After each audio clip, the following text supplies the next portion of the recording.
Bismillahirrahmanirrahim. Assalamu alaikum students. It's me, your teacher in physics, Inamullah Chokhtai, and we have to study the next topic of chapter number 5, that is moment of inertia. Students इस topic को शुरू करने से पहले हमें कुछ की points अपने जहन में रखने चाहिए ताकि हम उनको डिस्कस कर सकें। उसमें फर्स्ट ऑफ ऑल एक टर्म है व्हाट इज़ मूवमेंट। मूवमेंट को हम डिस्कस करेंगे। Then what is inertia. Then we have to define the moment of inertia and we have to state its importance. And the third point is the explanation. No doubt for our convenience, we have divided this heading of explanation into two sub-points, so-called case 1 and the case 2. Case 1 is moment of inertia of a point mass and case 2 is moment of inertia of a rigid body. And at the end, we have to view about the moment of inertia, the values of the moment of inertia of the different bodies. First of all, we have to discuss about the moment. The prefix moment of in physics is used to depict the rotational counterpart of the linear quantity in the circular motion. जो statement मैंने बोली है इसका मफहूम क्या है? इसका concept ये है कि लीनियर मोशन में हम जिन क्वांटिटीज़ के हवाले से बात करते हैं, लीनियर मोशन में हम जिन क्वांटिटीज़ के हवाले से बात करते हैं, जब हम उन क्वांटिटीज़ को सर्कुलर मोशन में डिस्कस करेंगे तो लीनियर मोशन वाली क्वांटिटीज़ के हम रोटेशनल काउंटर पार्ट या रोटेशनल एनालॉग की बात करेंगे। मीन्स के जब इनर्शिया को हम डिस्कस करते हैं लीनियर मोशन में तो हम उसको इनर्शिया कहते हैं, लेकिन अगर यही इनर्शिया सर्कुलर मोशन में डिस्कस किया जाए तो वहाँ पे इनर्शिया का रोटेशनल काउंटर पार्ट, इनर्शिया का rotational analog moment of inertia discuss किया जाएगा। मींस मूवमेंट का वर्ड रोटेशनल काउंटर पार्ट के लिए यूज़ किया जाता है। Rotational counterpart of the linear quantity in the circular motion, इसके लिए हम मूवमेंट का वर्ड यूज़ करते हैं। जैसे फोर्स हमारा एक एजेंट है, इसको हमने स्टडी किया और फोर्स को हमने चैप्टर नंबर 3 में स्टडी किया था। और अगर यही एजेंट, इसी किस्म का एजेंट अगर एंगुलर मोशन में स्टडी किया जाए तो फिर हम फोर्स की जगह वहाँ पे उसे क्या कहेंगे? हम फोर्स का रोटेशनल काउंटर पार्ट बोलेंगे, जिसको हम मूवमेंट ऑफ फोर्स बोलते हैं। मीन्स जिसको हम टार्क बोलते हैं, तो मूवमेंट ऑफ फोर्स को टार्क भी कहते हैं। इसी तरह अगर मोमेंटम की बात की जाती है तो मोमेंटम में हमारा कंसेप्ट चैप्टर नंबर 3 में आने वाले ट्रांसलेटरी मोशन या रेक्टिलिनियर मोशंस में product of the mass into velocity means P is equal to mv के हवाले से हमारे जहन में ख्याल आएगा जब हम बोलेंगे मोमेंटम के हवाले से। लेकिन जब हम सर्कुलर मोशन की बात करेंगे तो मोमेंटम का रोटेशनल एनालॉग क्या बनता है? मोमेंटम का rotational analog movement of momentum बनता है, जिसको एंगुलर मोमेंटम भी बोला जाता है सर्कुलर मोशन में। तो ये वर्ड आपने मूवमेंट याद रखना है, जो कि लीनियर मोशन के रोटेशनल काउंटर पार्ट का जिक्र करता है जब हम उन्हीं क्वांटिटीज़ को सर्कुलर मोशन में डिस्कस कर रहे होते हैं। Next student, we have to discuss the inertia. हमने इनर्शिया को चैप्टर नंबर 3 में पढ़ा था कि it is a tendency of the body to maintain its state of rest or uniform motion in the linear motion, कि कोई भी body अपने स्टेट ऑफ रेस्ट या स्टेट ऑफ मोशन को मेंटेन रखना चाहता है, उसमें तब्दीली नहीं चाहता। और अगर कोई तब्दीली करना चाहेगा तो वो बॉडी उस तब्दीली के खिलाफ अपोजिशन पोज करेगा, अपोजिशन दिखाएगा। Inertia is the relationship between the mass and the state of the object, और inertia is directly related with the mass of the body, कि जितना मास ज़्यादा होगा उतना अपोजिशन भी ज़्यादा होगा। और मास of the object is the quantitative measurement of the inertia. Again वही बात कि जितना मास ज़्यादा होगा उतना इनर्शिया ज़्यादा होगा। और ये चीज़ हम चैप्टर नंबर 3 में पढ़ चुके हैं। हम लोगों ने चैप्टर नंबर 3 की एक टर्म इनर्शिया चैप्टर नंबर 5 में क्यों डिस्कस की? इसलिए कि दो वर्ड हैं, मूवमेंट और इनर्शिया। बेसिकली हम डिस्कस करने जा रहे हैं rotational analog of the inertia in the circular motion. तो हमें एक बेसिक आइडिया होना चाहिए इनर्शिया क्या होता है। इनर्शिया को फर्स्ट लॉ ऑफ मोशन को लॉ ऑफ इनर्शिया भी कहते हैं, जिसका कंसेप्ट ये था कि अगर कोई चीज़ पड़ी हुई है तो वो पड़ी रहेगी, और अगर कोई चीज़ मूव कर रही है तो उसकी ख्वाहिश ये होगी वो कांस्टेंट वेलोसिटी के साथ, यूनिफॉर्म वेलोसिटी के साथ वो अपनी मोशन को जारी रखे। और अगर कोई इसको अपोज करता है, कोई इसको रोकता है, तो वो बॉडी उस चेंज के खिलाफ अपोजिशन को शो करेगी। यहाँ इस बात को इसलिए जिक्र किया जा रहा है कि रोटेशनल मोशन में भी अगर कोई बॉडी रोटेट कर रहा है तो उसकी कोशिश ये होती है कि वो एक कांस्टेंट यूनिफॉर्म एंगुलर वेलोसिटी के साथ वो दायरे पे मूव करता रहे, उसको ना रोका जाए। और अगर कोई उसको रोकने की कोशिश करेगा तो बॉडी अपनी अपोजिशन पोज करेगी। और इसी तरह अगर किसी बॉडी को आप चाहेंगे दायरे में घुमा दें, जो ऑलरेडी स्टेट ऑफ रेस्ट में थी, लेकिन आप उसे चाहें दायरे में घुमा दें, तो फिर वो बॉडी जो अपनी अपोजिशन पोज करती है या जो आपको एफर्ट लगानी पड़ती है उसको हम in term of moment of inertia के लिहाज से डिस्कस करते हैं।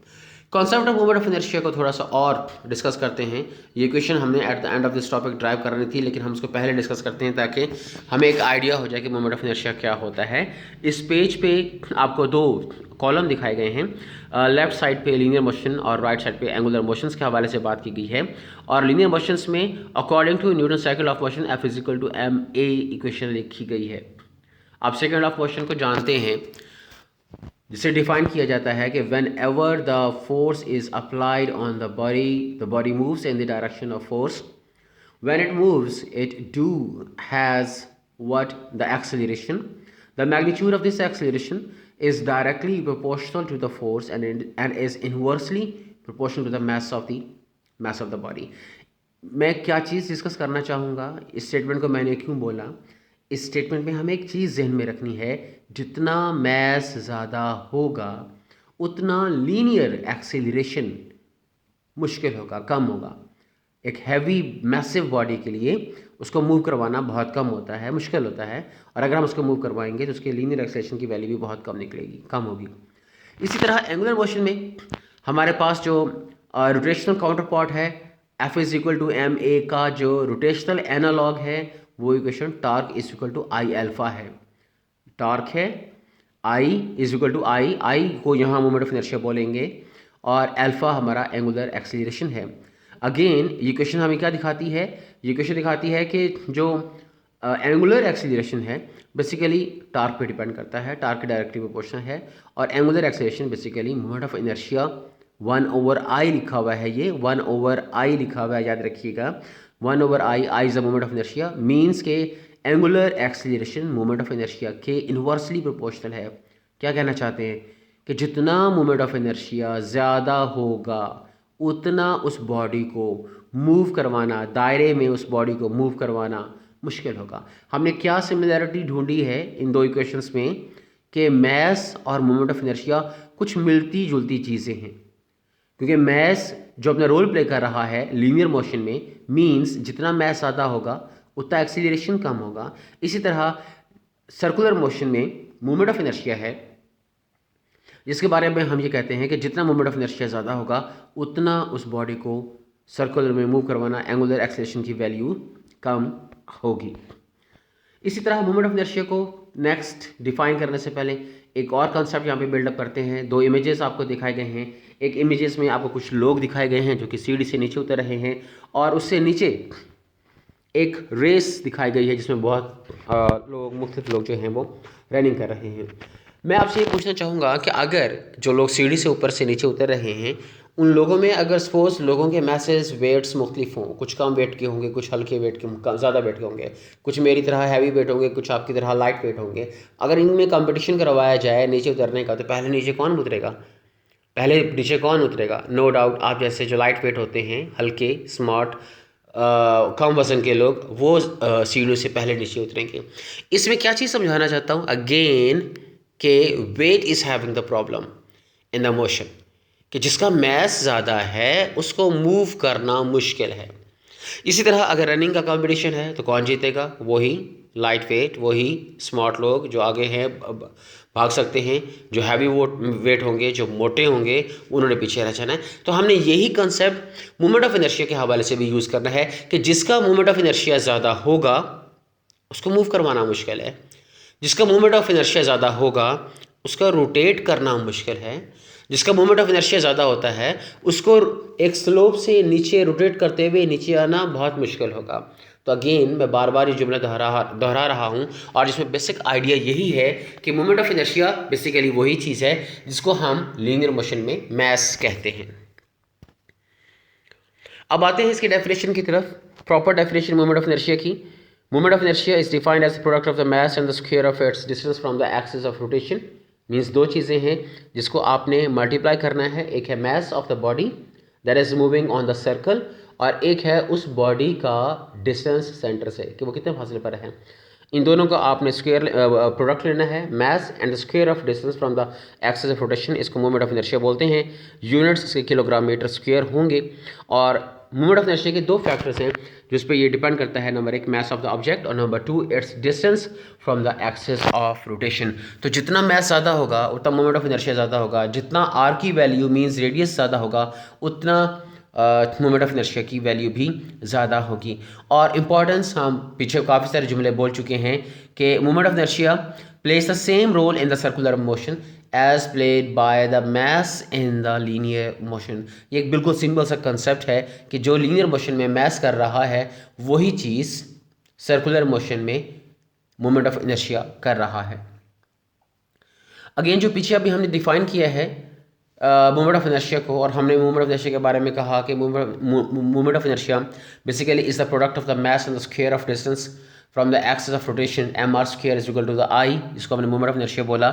यहाँ पे उसके फैक्टर्स के हवाले से बात की गई है, दो आपको चीज़ें दिखाई गई हैं, दो बॉडीज़ आपको दिखाई गई हैं, दो सिस्टम्स आपको दिखाए गए हैं। लेफ्ट हैंड साइड पे जो बॉडी है उसका देखें, सपोज अगर इन दोनों के मैसेज बराबर हों तो उसका रेडियस बहुत कम है।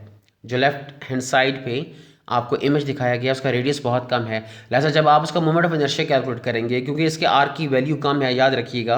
नेक्स्ट हम पढ़ेंगे एंगुलर मोमेंटम और law of conservation of angular momentum, और उसमें भी हम यही आर का जो है वो डिस्कशंस करेंगे। तो आपने इसको याद रखना है कि इस इमेज में आर की वैल्यू कम है, जहाँ आर की वैल्यू कम होती है वहाँ मोमेंट ऑफ इनर्शिया कम होता है। अगर मैसेज दोनों बराबर ले लिए जाएँ तो जहाँ आर कम है वहाँ पे मोमेंट ऑफ इनर्शिया कम होगा, क्योंकि moment of inertia M R square के बराबर होता है। इस तरह जो राइट साइड पे सर्कल दिखाया गया है उसका रेडियस ज़्यादा है, आर की वैल्यू ज़्यादा है, तो आर की वैल्यू ज़्यादा से उसका मोमेंट ऑफ इनर्शिया भी ज़्यादा होगा। और जहाँ मोमेंट ऑफ इनर्शिया ज़्यादा हो वहाँ पे एंगुलर एक्सीलरेशन डिफ़िकल्ट होता है प्रोड्यूस करना, मुश्किल होगा। यही चीज़ हम पहले पढ़ चुके हैं, जहाँ पे हमने F is equal to M A और उसके rotational analog torque is equal to I alpha के हवाले से बात की है।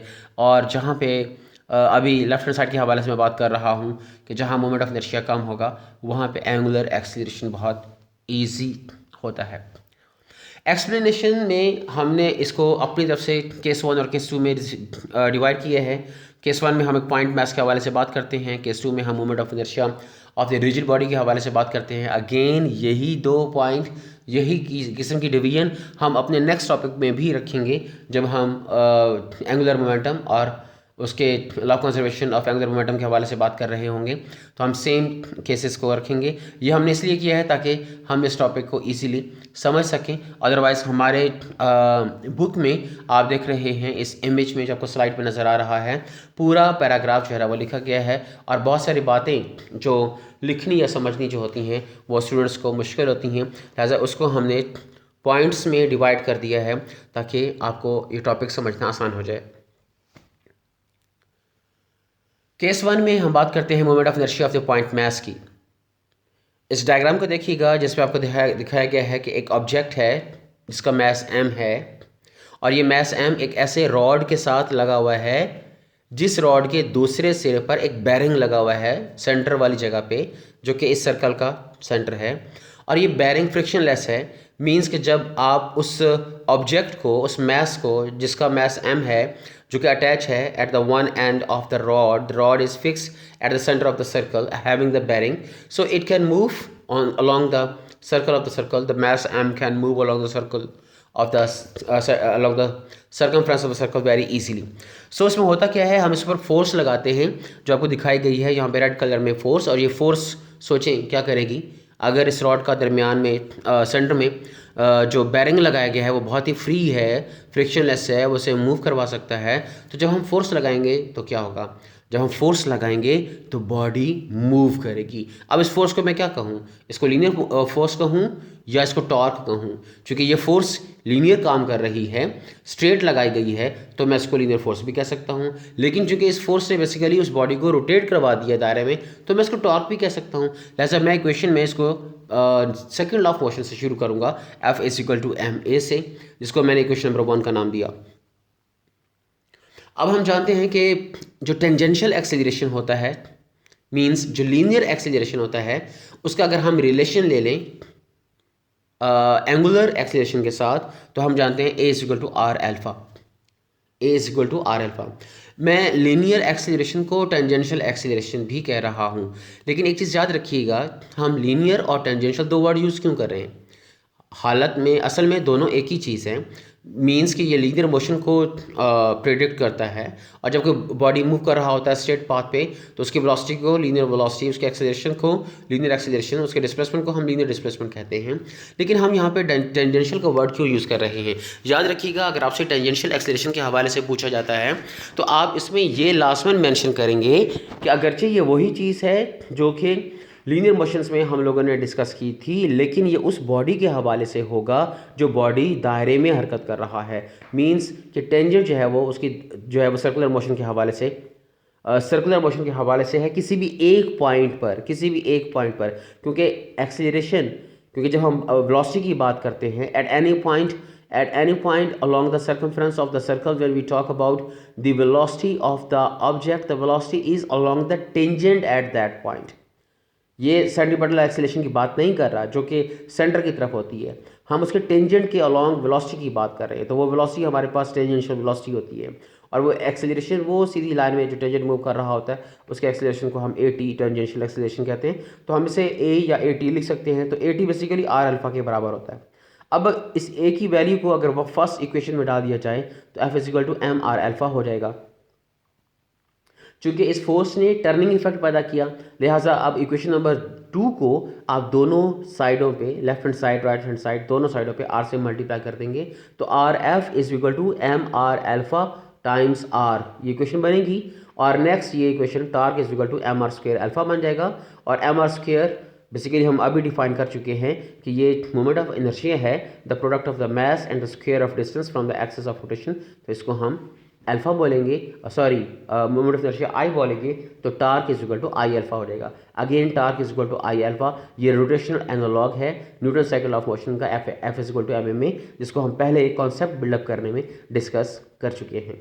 अगेन इस डायग्राम में आपको एक दायरा दिखाया गया है जिसका रेडियस R है, उसमें एक रॉड लगाया गया है, रॉड के एक सिरे पे मास M मौजूद है, रॉड के दूसरे सिरे पे एक बैरिंग मौजूद है। ये बैरिंग बेसिकली इस सर्कल के सेंटर में फिक्स किया गया है, और ये बैरिंग इसलिए लगाया गया है ताकि जब आप पुश करेंगे मास M को तो ये रॉड इजीली सर्कल पे मूव कर सके। तो इस सिचुएशन में हमने फर्स्ट केस डिस्कस किया जिसमें हमने moment of inertia of the point mass के हवाले से बात की है।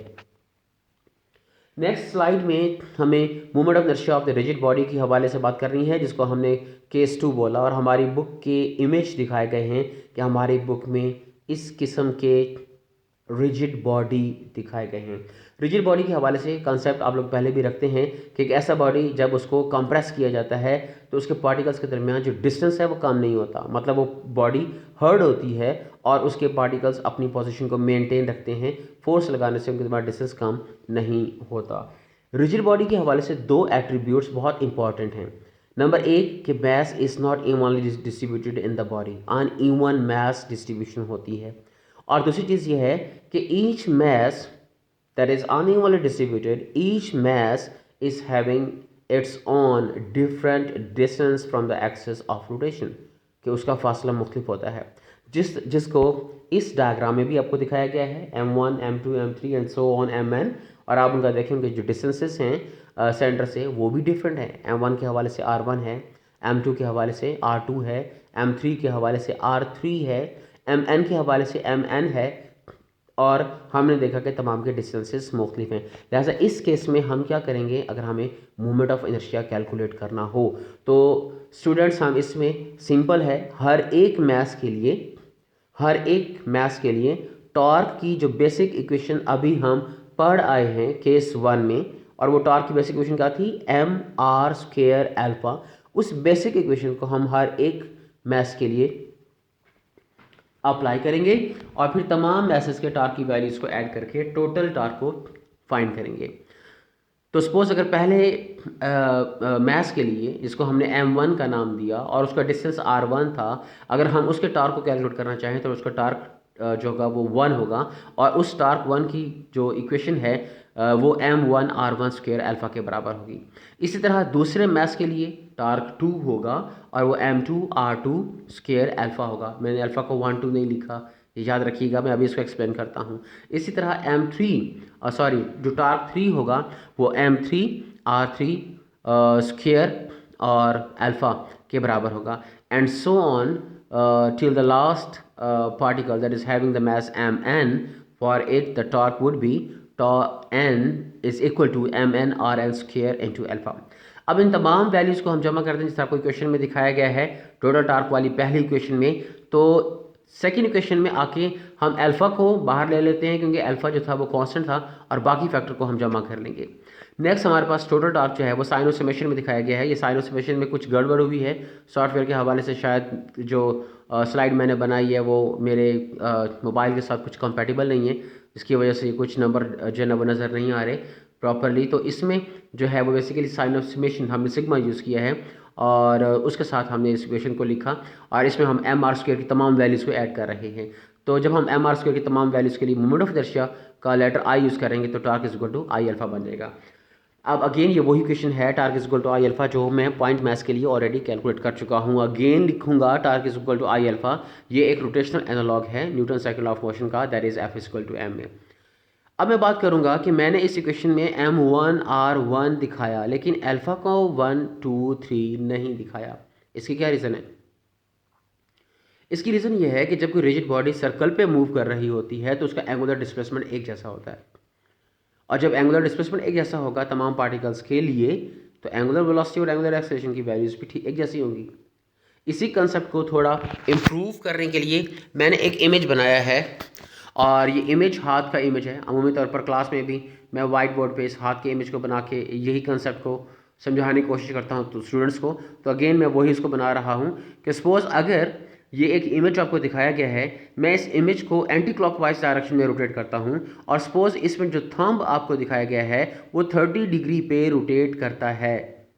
अगर थंब 30 डिग्री पे रोटेट करता है तो बताइए इंडेक्स फिंगर या मिडिल फिंगर या रिंग फिंगर या लिटिल फिंगर उनमें क्या रोटेशन आएगी, वो कितने डिग्री पे मूव करेंगे। अगर आपका अंगूठा 30 डिग्री पे मूव करता है तो आपकी जो रिंग फिंगर है वो कितने डिग्री पे मूव करेगी? एग्जैक्टली पूरा हाथ एक साथ मूव करता है, वो जो रिंग फिंगर है वो हमारे हाथ से अलग तो नहीं है ना। तो जब हम पूरे हाथ को मूव करवाते हैं थ्रू 30 डिग्री तो हमारे हाथ का एक एक हिस्सा, एक एक पार्टिकल, एक एक मैस, एक एक उंगली जो होगी वो 30 डिग्री पे मीन्स मूव करेगी। तो यहाँ पे ये हमने कंसेप्ट रखा कि जब एक रिजिड बॉडी को किसी फिक्स एक्सिस पे मूव करवाया जाता है तो उसके तमाम पार्टिकल्स का जो मोशन होती है, जो एंगुलर डिस्प्लेसमेंट होता है वो एक जैसा होता है। और अगर एंगुलर डिस्प्लेसमेंट एक जैसा होगा तो एंगुलर वेलोसिटी एक जैसी होगी और अगर एंगुलर वेलोसिटी एक जैसी है तो एंगुलर एक्सीलरेशन एक जैसा होगा। लिहाजा इस इक्वेशन में जो हम पहले डिस्कस कर रहे थे हमने m1 r1 स्क्वायर अल्फ़ा पहले पार्टिकल के लिए, दूसरे पार्टिकल के लिए m2 r2 square alpha and the so on हमने यूज़ किया, लेकिन अल्फ़ा के लिए हमने 1 2 3 नहीं लिखा। At the end of this topic movement of inertia of the different bodies के हवाले से बात की गई है। हमारे बुक के पेज में हुप के हवाले से बात की गई है। Movement of inertia of the hoop क्या होता है? I is equal to M R square where m is the mass of that object and r is the distance of its particles or the radius. इसके हवाले से हम बात करें। इसी तरह सॉलिड के लिए 2/5 एम आर स्क्वायर है और इसी तरह एक सिलेंड्रिकल ऑब्जेक्ट के लिए 1/2 एम आर स्क्वायर है और इसी तरह रॉड के हवाले से 1/12 एम एल स्क्वायर है। तो ये मूवमेंट ऑफ इनर्शिया की कुछ वैल्यूज़ हैं जो कि दी गई हैं। उम्मीद है आपको कंसेप्ट बिल्डअप हुआ होगा मूवमेंट ऑफ इनर्शिया के हवाले से। इस चीज़ को लास्ट में याद रखिएगा कि मूवमेंट ऑफ इनर्शिया क्या होता है और स्पेशली अगर सेम मैसेज के बॉडीज़ हों और उनके रेडियस मुख्तलिफ हों, कम हों या ज़्यादा हों, तो मोमेंट ऑफ इनर्शिया किसका ज़्यादा होगा और किसका कम होगा। अगर मैसेज सेम हैं, अगर मैसेज सेम हैं और उन पार्टिकल्स के जो डिस्टेंसेस हैं वो सेंटर से कम या ज़्यादा फासले पर हैं, तो जहाँ फासला सेंटर से कम होगा वो मोमेंट ऑफ इनर्शिया कम होगा, और जहाँ फासला ज़्यादा होगा वहाँ पे मोमेंट ऑफ इनर्शिया ज़्यादा होगा। इसी कंसेप्ट को हम इंशाल्लाह law of conservation of angular momentum के हवाले से भी डिस्कस करेंगे कि रेडियस के कम या ज़्यादा होने से जिम्नास के एग्जांपल या कोई और एग्जांपल के उसके मोमेंट ऑफ इनर्शिया पर क्या फ़र्क पड़ता है। Till then best of luck, अपनी दुआ में याद रखिएगा। अल्लाह हाफिज़ and thanks lot, thanks for watching.